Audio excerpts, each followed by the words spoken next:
क्या आपको मालूम है कि सृष्टि के रचयिता कहे जाने वाले ब्रह्मा जी के मन में अपनी ही बेटी के प्रति यौन लालसा उत्पन्न हुई थी, जिसके बाद उनकी बेटी सरस्वती को अपने पिता के मंसूबों के बारे में पता चल गया और वो ब्रह्मा जी से छिपने के लिए संपूर्ण ब्रह्मांड में छिपने लगीं। लेकिन आखिर में उन्हें ब्रह्मा जी से शादी करनी पड़ी। मगर सवाल ये है कि सृष्टि के रचयिता के अंदर अपनी पुत्री के प्रति ऐसी लालसा क्यों जागी। जैसे कि आप सभी को ये तो मालूम ही होगा कि इस सृष्टि की बागडोर त्रिदेव के हाथों में है।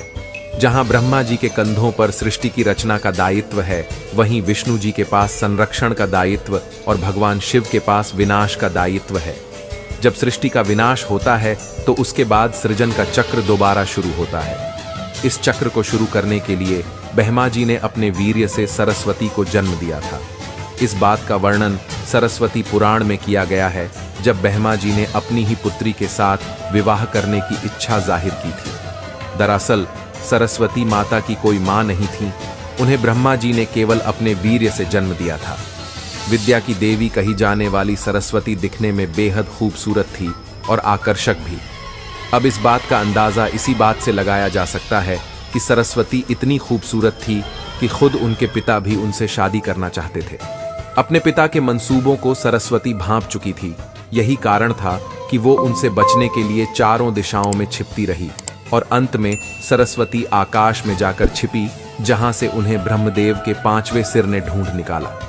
आखिर में सरस्वती को विवश होकर अपने ही पिता से शादी करनी पड़ी और इसके बाद सरस्वती और ब्रह्मा जी ने करीबन 100 वर्षों तक पति पत्नी की तरह एक जंगल में जीवन व्यतीत किया और इस दौरान उनका एक पुत्र हुआ जिसका नाम था स्वयंभू मनु। ऐसा कहा जाता है कि पृथ्वी में जन्म लेने वाला पहला इंसान मनु ही था और मनु ही सनातन धर्म, वेदों और संस्कृत भाषा का जनक था।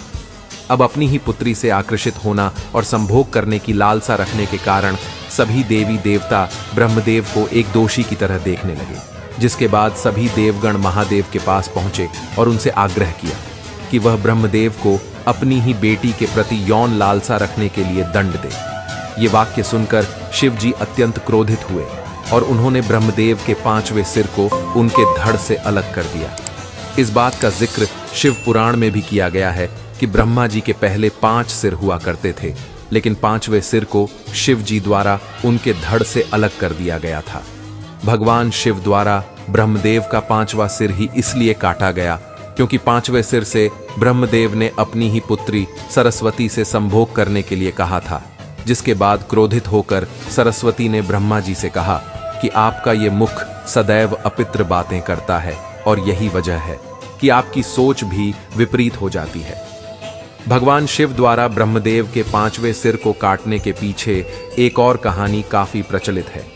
इसके मुताबिक एक बार भगवान शिव पार्वती माता को ढूंढते हुए ब्रह्मा जी के पास पहुंचे। अब जैसे भगवान शिव वहां पहुंचे, ब्रह्मा जी के सभी मुखों ने भगवान शिव का अभिवादन किया, लेकिन ब्रह्मा जी के 5वें मुख ने भगवान शिव का अभिवादन नहीं किया और अमंगल आवाजें निकालना शुरू कर दिया। ऐसे में भगवान शिव ने क्रोध में आकर ब्रह्मदेव का वो 5वां सिर ही उनके धड़ से अलग कर दिया। मित्रों, वीडियो में अंत तक बने रहने के लिए धन्यवाद मित्रों।